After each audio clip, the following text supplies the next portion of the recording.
옆 사람하고 이렇게 인사합니다. 행복한 사람이 행복한 세상을 만듭니다. 행복한 사람이 행복한 세상을 만듭니다. 잘 나오셨습니다. 잘 나오셨습니다. 축복합니다. 축복합니다. 큰 은혜 받으세요. 큰 은혜 받으세요. 힘내세요. 힘내세요. 예, 감사합니다. 오늘 소위를 문답 25번째 시간인데요. 벌써 25주째를 맞이하고 있습니다.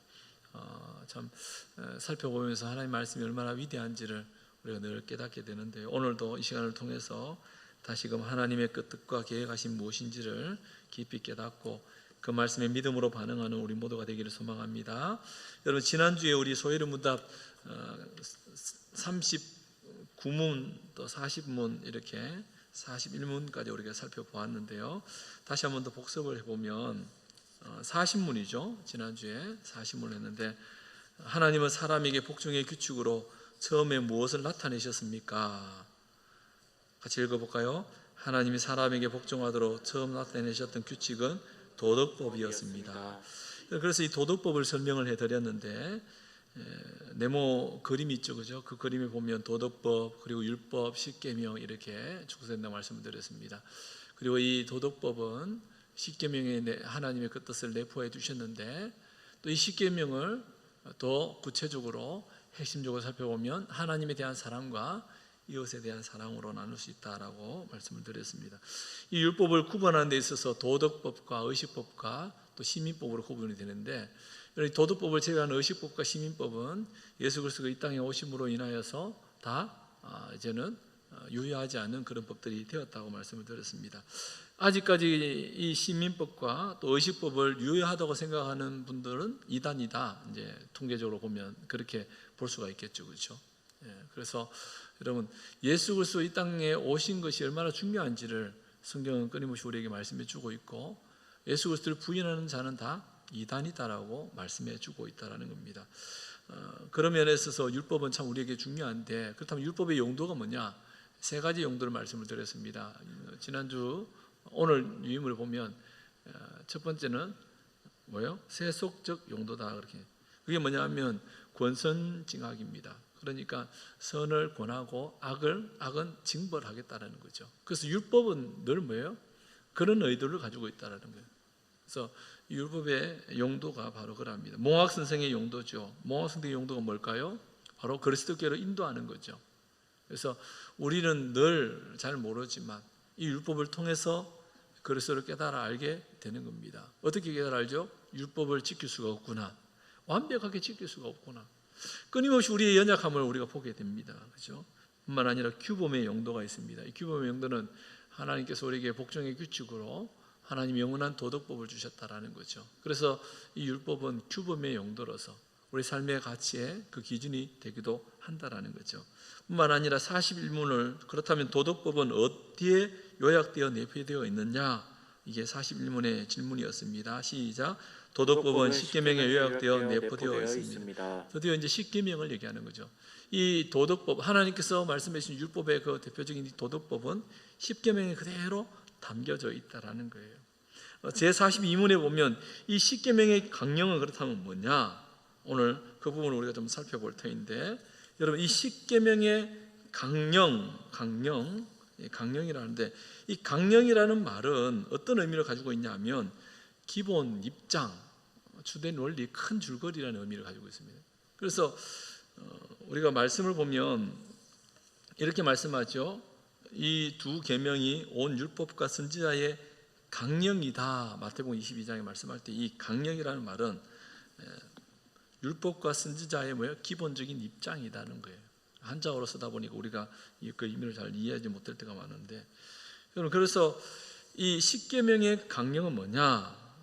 같이 한번 읽어볼까요? 시작. 십계명의 강령은 우리의 마음, 목숨, 힘, 그리고 뜻을 다하여 주 우리의 하나님을 사랑하는 것이고, 또 우리의 이웃을 우리 자신처럼 사랑하는 것입니다. 여러분, 십계명의 강령이 무엇인지를 말하고 있는 것이 소위를 문답 42문인데, 41문에서 성경의 도덕법이 십계명에 요약되어 있음을 말씀해 주었습니다.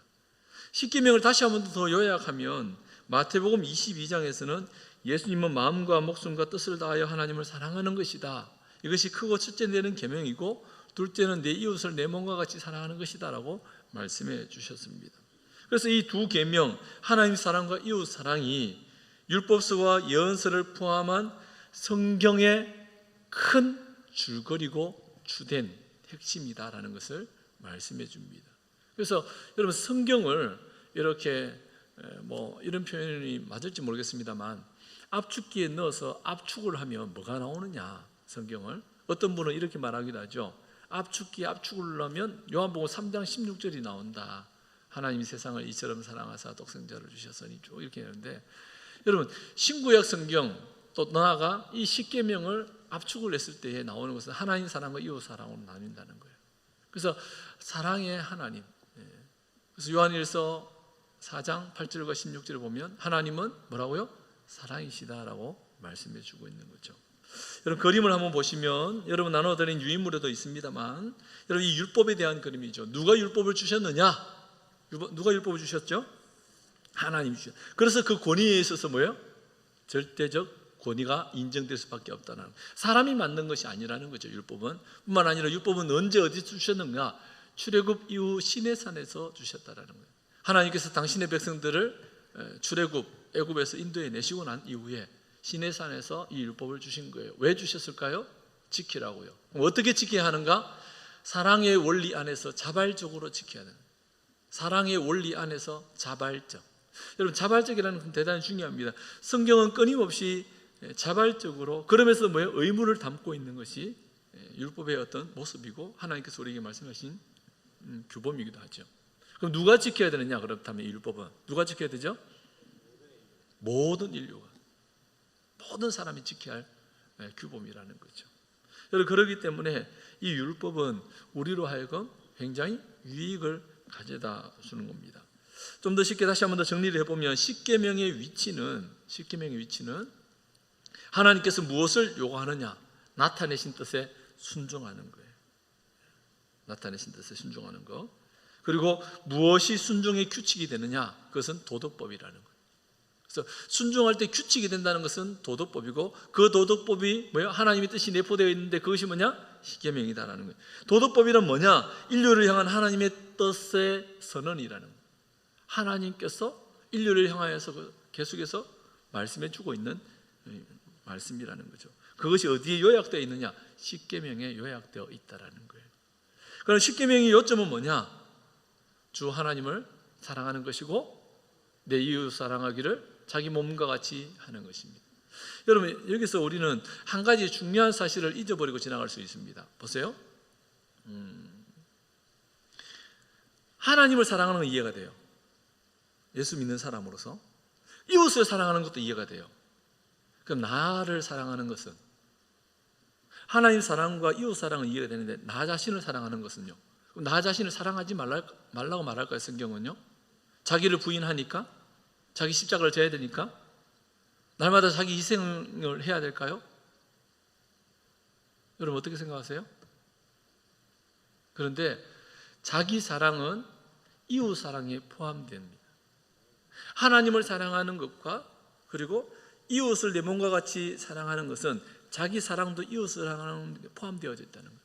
그런데 여러분들 보세요. 이웃 사랑하기를 자기 몸과 같이 하는 것이다라고. 자기 몸과 같이. 자기 몸은 되게 사랑하잖아요. 여러분, 함부로 하지 않죠? 좋은 거 먹이고 좋은 거 입히고 그렇지 않아요? 그래서 나를 사랑하는 만큼 이웃을 사랑한다면 여러분, 그것은 하나님 기뻐하시는 모습일 거라는 겁니다. 마태복음 22장 37절에서 40절 다시 한번 읽어볼까요? 시작.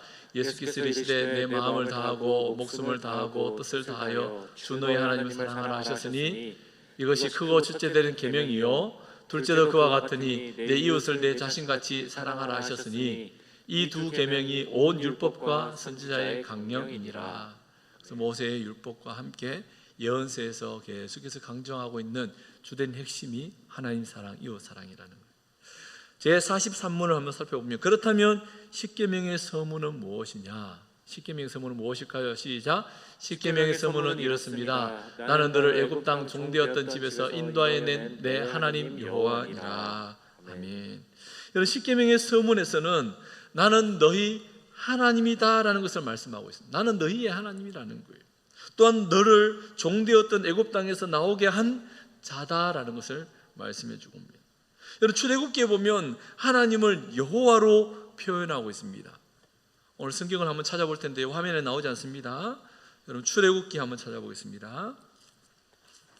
출애굽기 6장 3절입니다. 화면에 나오지 않습니다. 온라인으로 참여하는 분들도 성경을 집에서 찾으시면 좋겠습니다. 출애굽기 6장 3절 같이 한번 읽어볼까요? 시작. 내가 아브라함과 이삭과 야곱에게 전능의 하나님으로 나타나셨나 나의 이름을 여호와는 그들에게 알리지 아니하였고. 여러분, 하나님을 전능의 하나님, 아브라함의 하나님, 이삭의 하나님, 야곱의 하나님을 계속해서 표현해내는데 출애굽기 6장 3절에 와서 뭐라고 말하냐면 내가 이전에 아브라함과 이삭과 야곱에게 전능의 하나님으로 나타나셨으나 여호와로는 알리지 아니하셨다라고 말합니다. 그러니까 여러분, 이때부터 여호와 하나님이라는 용어가 나오기 시작하는 거예요. 그전에는 여호와라는 말이 안 나와요. 눈여겨볼 필요가 있겠죠. 그렇다면 그러면 여호와는 어떤 의미를 가지고 있냐라는 거예요. 여러분, 6장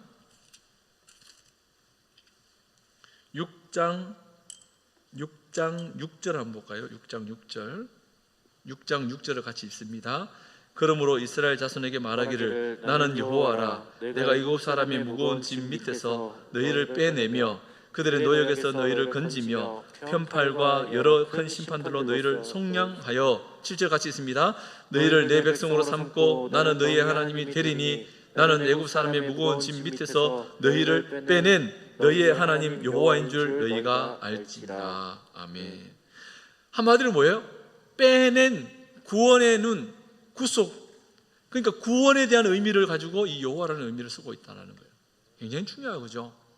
그래서 여호와 할 때 이 여호와는 구약에서 여호수아, 그리고 호세아 선지할 때 예수아 이런 표현을 씁니다. 그래서 예수님이 이 땅에 구원자로 오셨다는 거예요. 그래서 예수님 할 때 이 예수님은 히브리 언어로 예수아라는 의미가 있어요. 그러니까 구원자라는 의미를 가지고 있다는 거예요. 하나님께서 아브라함과 이삭과 야곱에게는 전능의 하나님으로 나타나셨으나 출애굽하면서 종되었던 너희를 빼낸 나는 여호와다라고 말씀하시면서 구원의 하나님을 말씀해 주시기 시작합니다. 7장 5절입니다. 7장 5절. 출애굽기 7장 5절을 같이 한번 읽어볼까요? 시작. 내가 내 손을 애굽 위에 펴서 이스라엘 자손을 그 땅에서 인도하여 낼 때에야 애굽 사람이 나를 여호와인 줄 알리라. 그때 비로소 뭐예요? 애굽 사람이 여호와인 줄 알게 된다는 거예요. 여러분, 그러므로 여러분, 십계명에서 하나님께서 이 십계명의 서문을 통해서 우리에게 강조해 주고 있는 것은 나는 너희의 하나님인데 어떤 하나님이냐? 구원의 하나님인 것을, 애굽 땅 종되었던 그곳에서 나오게 한 하나님이라는 거예요. 전능의 하나님뿐만 아니라 구원의 하나님, 여호와 구원의 하나님. 그래서 하나님은 구원의 하나님을 의지하는 그런 표현으로 여호와 하나님이라는 표현을 쓰고 있다는 거예요. 애굽 땅에서 종되었던 이스라엘 백성들을 구원해 주신 여호와 구원의 하나님이시라는 겁니다. 자, 그렇다면 오늘 수요 예배에 참여하신 분들과 또 온라인으로라도 참여하는 분들에게 주시는 성경을 읽을 때 큰 팁을 지금 드린다면, 성경을 읽다가 그러면 여호와라는 단어가 나올 때 이 여호와라는 단어를 쓸 때의 이유가 있지 않겠어요? 그렇죠? 그러면 앞뒤 문맥을 살펴보면 반드시 구속과 구원에 관련돼서만 이 용어를 사용하고 있다는 거예요. 엄청난 거죠. 문기녀 권사님이 성경을 많이 보셨기 때문에 지금 제가 무슨 얘기하는지를 확 눈에 들어올 겁니다. 그러니까 이제는 여러분들 성경을 읽을 때에 여호와라는 단어에다가 줄을 쳐놓고 한번 성경을 일독을 해보면, 아, 이번에는 여호와라는 단어만 줄을 쳐서 한번 읽어봐야 되겠다. 목사님 제가 1년 동안 이번에 일독하면서 여호와라는 단어에 설치를 하면서 성경을 읽었더니 이런 은혜와 이런 감동이, 이런 모습들이 확 영안이 열리듯이 열리면서 보여졌습니다 라고 찾아오는 분들에게는 그 다음 한 단계 더 깊은 단계를 얘기해 드릴게요. 왜요? 여호와라는 그 말씀을 읽고 색칠하고 그 다음번에 읽을 때는 단어를 색칠해 보면요, 하나님의 말씀이 얼마나 크고 깊고 넓은지를 깨달게 됩니다. 우리는 늘 피상적으로만 읽었잖아요. 그렇죠? 빨리 읽어도 돌아오거든요. 빨리 읽어도. 그래서 이번 말씀 읽기에 31분이 참여하고 있는데 너무 귀하죠. 왜? 하나님께서 얼마나 위대한 일을 행하셨는지 이 말씀을 통해서 우리에게 보여주시니까. 한번 색칠해 보십시오. 한 번은 신학대학원을 다니면서 성경을 읽는데, 이번에는, 왜냐하면 이스라엘에는 또 땅이 귀하잖아요. 땅, 그죠? 여호와의 기업이라는 표현을 쓰면서 땅을 축복으로 주시거든요. 성경을 읽을 때 땅이라는 단어에 색칠을 하면서 한번 읽었던 적이 있어요. 땅. 그래서 땅으로만 또 박사 논문을 쓰는 많은 분들이 또 계시더라고요, 보니까. 그러니까 성경에 나타난 땅, 여러분 굉장히 중요하지 않겠습니까? 에덴이라는 그 땅에서부터 하나님께서 약속하신 그 땅, 가나안, 그리고 어떤 땅요? 새하늘과 새 땅이라고 얘기하잖아요. 그러니까 창세기부터 요한계시록 22장까지 땅을 가지고 또 성경을 읽어보면요, 또 다릅니다. 어마어마하겠죠. 그러니까 여러분 말씀을 읽을 때에 저와 함께 같이 한번 그 말씀의 깊이와 넓이를 한번 경험해 보십시다. 얼마나 좋을까요? 그렇죠? 유인물 보시면 그림이 하나 있는데요, 십계명의 서문에 대해서 나와 있는 그림입니다. 여러분 이 그림을 보면 이런 그림이죠. 이 사실을 배운 사람들이 취해야 할 자세는 그렇다면 뭐냐? 십계명 서문이 가르치는 핵심 두 가지 사항이 있는데요, 그 첫 번째는 하나님이 어떤 분이신가라는 거예요. 이미 하나님이 어떤 분이신가에 대해서 소요리 문답 제4문에 우리가 공부를 다 했습니다. 제4문에. 그래서 소요리 문답 제4문에 보면 하나님은 어떤 분이냐? 뭐요? 거룩하고 쭉 나오죠. 존재와 지혜와 권능과 거룩과 공의와 선함과 지실에 있어서 무한하시고 영원하시고 불변하신 영이신 분이 바로 하나님이다. 그러니까 여러분 이 하나님은 얼마나 위대한 분이신지를 보여주고 있죠. 그런가 하면은 이 그림을 보면 그 하나님은 우리에게 무엇을 하셨냐는 거예요. 그래서 그 하나님께서 하나님 어떤 분이신데 그 하나님은 어떻게 무엇을 우리에게 하셨느냐? 애굽 땅 종되었던 집에서 이끌어내셨다는 거예요. 여러분 보세요. 우리는 이 애굽을 이스라엘 백성들이 종살이했던 그 애굽으로만 생각할 때가 참 많아요. 그런데 여러분 우리는 죄의 노예로 살아갑니다. 그래서 성경을 읽다가 보면 이 애굽을 죄와 같이 보기도 하죠. 죄로부터 구원받았다라는 죽음, 애굽은 죽음이고 사망이고 고통인데 죽음과 사망과 그 고통으로부터 빼낸 나의 여호와. 그래서 이 시대를 살아가는 우리는 뭐요? 예수 그리스도께서 십자가를 주심으로 말미암아 죽음과 사망의 권세로부터 우리를 구원해 내셨다는 그런 의미에서 이 십계명은 굉장히 우리에게 큰 교훈을 주고 도전을 주고 있는 것입니다. 출애굽기 20장 2절을 같이 한번 읽어볼까요? 나는 너를 애굽 땅 종되었던 집에서 인도하여 낸 내 하나님 여호와라. 여러분 이 출애굽기 20장 2절은 굉장히 중요한 말씀입니다. 그래서 신약에도 와서 이 말씀이 계속해서 유효하게 연장되어집니다. 그래서 예수님은 뭐라고 말씀하냐? 수고하고 무거운 짐진 자들아 다 내게로 오라 내가 너희를 쉬게 하리라 할 때에 이 쉼이라는 안식은 구원과 연결되는데 뭐요? 짐, 죄의 짐, 죽음의 짐, 우리가 해결할 수 있는 모든 짐으로부터 해결해 준 분이 바로 예수 그리스도라는 것을 말씀해 주고 있다라는 거예요. 자, 44문을 볼까요? 그렇다면 십계명의 서문은 무엇을 우리에게 가르쳐 주느냐? 시작. 십계명의 서문은 하나님이 주와 우리의 하나님과 구속자이시므로 우리는 그의 모든 명령을 지켜야 한다는 것을 우리에게 가르쳐 줍니다. 여러분 대개 책을 기록한 저자들은 책을 이렇게 보다 보면 서문이 반드시 있습니다. 서문이 없는 책은 거의 없어요.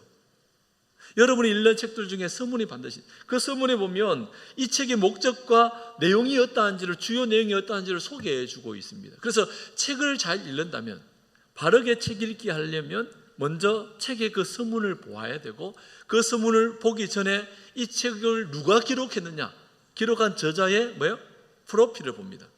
책을 잘 읽으려면 이 책이 정말 괜찮은 책인지 알려면 저자를 보고 그 저자의 프로필을 보고 그 다음에 책의 서문을 보고, 그리고 나서 뭘 보느냐? 책의 목차를 읽어나갑니다. 그리고 나서 내용을 한 장 한 장 한 장 읽어야 돼요. 그래야지 책을 잘 읽는 겁니다. 그런데 여러분 대부분의 많은 사람들은 이런 훈련들을 잘 안 하기 때문에 그냥 무턱대고 책 제목이 좋으면 그냥 책을 사서 읽어본단 말이죠. 그러면 낭패를 볼 때가 참 많습니다. 오늘 굉장히 중요한 얘기를 했습니다. 제가 비싼 돈을 주고 공부를 하고 배운 겁니다. 그죠? 그래서 책을 볼 때 뭘 봐야 하고요? 첫 번째, 저자가 누구냐 그 프로필을 확인하고, 두 번째, 책 서문을 읽으면서 책의 주요 내용과 핵심이 뭔지를 보고, 세 번째는 뭐예요? 목차를 읽어 나가면서 이 책이 어떻게 구조를 가지고 전개를 했는지를 보고, 그 다음에 한 장 한 장 그 챕터를 따라서 읽어 나가는 거예요. 굉장히 중요하겠죠? 네. 여러분들 이거는 대학원 가서 배우는 거니까 여러분 땡 잡은 거죠. 네. 여러분, 그래서 십계명의 서문에는 하나님께서 나는 너를 애굽 땅 종되었던 집에서 인도하여낸 너의 하나님 여호와라고 말씀해 주고 있습니다. 하나님이 십계명을 주셨다라는 것을 우리는 기억해야 되죠. 누가 어떻게 만들었냐에 따라서, 그리고 그 법령의 실효성에 따라서 결정되어지지 않겠어요? 누가 만든,냐 그 권위가 인정되겠죠. 그렇지 않겠습니까? 그래서 여러분 이 십계명의 서문에는 주 우리의 하나님 구속자에 대해서 말씀해 주는데, 하나님은 모든 생명체를 만들어내셨죠. 특별히 사람을 하나님의 형상으로 만드셨습니다. 사람을 하나님의 형상으로 만드신 것은 어떤 자격이나 공로가 있어서 만든 것은 결코 아니죠. 하나님이 아무 이유 없이 그냥 사랑하셨기 때문에 만드신 거예요. 그래서 당신의 형상으로 지음받았는데, 하지만 지음받은 인간이 죄를 지었고 모든 사람이 죽음의 종로로 타게 되어버린 거예요. 그럼에도 불구하고 하나님은 특별히 몇몇 사람들을 선택해서 하나님의 자녀로 삼아주십니다. 그것이 뭐예요? 전적인 하나님의 은혜죠. 그리고 뭐예요? 영혼의 세계 가운데서 하나님께서 작정하시고 예정하신 겁니다. 이것을 소요리 문답에서 우리가 4번, 5문, 6문 하면서 다 배웠던 겁니다. 여러분 이 구속 또한 순전히 하나님의 자유로운 은혜와 사랑으로 일하는 것이라는 거예요. 그래서 하나님의 자유로운 은혜와 하나님께서 스스로 뭐예요? 자유를 가지고 사랑하셨고 은혜를 베푸셨다는 거예요. 그렇다면 여러분 우리에게는 뭐예요? 공로가 없습니다. 우리가 구원받는 데 있어서는 조그마한 뭐예요? 노력도 사실은 우리의 노력이 필요치 않는 거예요. 왜? 우리의 노력으로 구원받는 것이 아니기 때문이죠. 오직 믿음으로 구원받는다는 거예요. 사람에게는 하나님의 창조나 선택, 구속을 유도할 수 있는 원인이나 조건이 전혀 없습니다. 우리 힘으로는 구원받을 수 없다는 거예요. 율법도 마찬가지죠. 하나님 율법을 주신 것은 자녀들을 사랑하셔서 주신 거예요. 십계명 서문에서 하나님은 나는 너를 애굽 땅 종되었던 집에서 인도하여 낸 내 하나님 여호와라고 말씀하십니다. 이스라엘 백성들 애굽 땅 종되었던 집에서 인도하여 내신 하나님은 소요리 문답 43문이 말하는 것처럼 주와 우리의 하나님과 구속자라는 거예요. 십계명을 제정하신 분이 바로 우리의 주인이시고 하나님이시고 구속자고 전능하신 분이라는 거예요. 그러기에 그 하나님이 이 십계명을 제정하셨다면 그 권위는 당연한 것 아니겠어요? 그렇죠? 하나님 십계명을 제정할 수 있는 당연한 권위, 권리, 자격을 가지고 계신 거예요. 하나님 종되었던 이스라엘 백성들을 인도하여 내신 후에 십계명을 주신 것이므로 십계명에는 하나님의 사랑이 그대로 담겨져 있는 겁니다. 여러분 우리가 십계명을 읽을 때 대할 때의 태도는 뭐야? 우리를 올와매려고 우리에게 주신 자유를 제한하려고 이 십계명을 주신 것이 결코 아니라는 거예요. 그래서 그 십계명 속에는 하나님의 사랑이 담겨져 있음을 우리가 먼저 기억해야 합니다. 여러분 소요리 문답 제3문에는 우리가 살펴봤지만 하나님의 존재와 지혜와 권능과 거룩과 공의와 선함과 진실에 있어서 무한하시고 영원하시고 불변하신 영으로 계신 분이에요. 그러므로 하나님이 만드신 십계명에는 하나님의 지혜와 권능과 거룩과 공의와 선함과 진실 등이 나타난다는 거예요. 어디에요? 십계명 안에. 그래서 하나님의 그 성품이 어디에 담겨져 있다고요? 십계명 안에 내포되어져 있다는 거예요. 십계명을 묵상하는 자는 그러므로 하나님께서 복을 주실 거예요. 어떤 복을 주실 거냐? 시편 1편 1절과 2절에 보니까 이렇게 말씀합니다. 복 있는 사람은 악인들의 길을 따르지 아니하며 죄인들의 길에 서지 아니하며 오만한 자들의 자리에 앉지 아니하고 오직 여호와의 율법을 즐거워하여 그의 율법을 주야로 묵상하는도다. 그러니까 십계명만 잘 묵상해도 우리에게 큰 유익을 주고 형통케 될 거라는 거죠. 또한 십계명은 여러분 실효성에 있어서 굉장히 옳고 유익을 우리에게 가져다 줍니다. 하나님 십계명을 주신 것은 자녀들을 사랑하기 위해서, 우리를 괴롭히기 위해서 주신 것이 결코 아님을 꼭 기억하셔야 됩니다. 여러분, 십계명을 지키며 사는 사람은 많은 유익을 누릴 것입니다. 십계명을 준수하는 사회는 반드시 좋은 사회가 될 거예요. 우리는 십계명의 각 계명을 이제 앞으로 살펴볼 터인데, 여러분, 그때에 항상 우리가 잊지 말아야 될 것은 나는 너를 애굽 땅 종되었던 집에서 인도하여 낸 너의 하나님 여호와라는 사실을 꼭 인지한 상태에서 십계명을 보아야 한다는 것 뿐만 아니라, 그 서문에 보면 하나님이 주와 우리의 하나님 구속자이므로 우리는 그의 모든 명령을 지켜야 한다는 것을 우리에게 가르쳐 주고 있음을 기억해야 한다는 거죠. 앞으로 이제 다음 주부터는 구체적으로 십계명을 이제 쭉 살펴볼 것입니다. 그래서 이제 진도가 점점 더 빨리 나갈 겁니다. 소위 문답이 여러분 109문까지가 있나요? 그죠? 그러니까 지금 이제 44문인데 다음 주부터는 진도가 굉장히 빨리 나갑니다. 그래서 유인물을 잘 참조하시고 읽기만 해도 우리가 굉장히 유익해질 겁니다. 그래서 앞으로 주시는 말씀이 더 귀를 기울이고, 특별히 우리에게 주시는 이 말씀을 따라 순종함으로 하나님 뜻을 밝히 드러내는 믿음의 성도들 될 수 있기를 주님의 이름으로 축원합니다.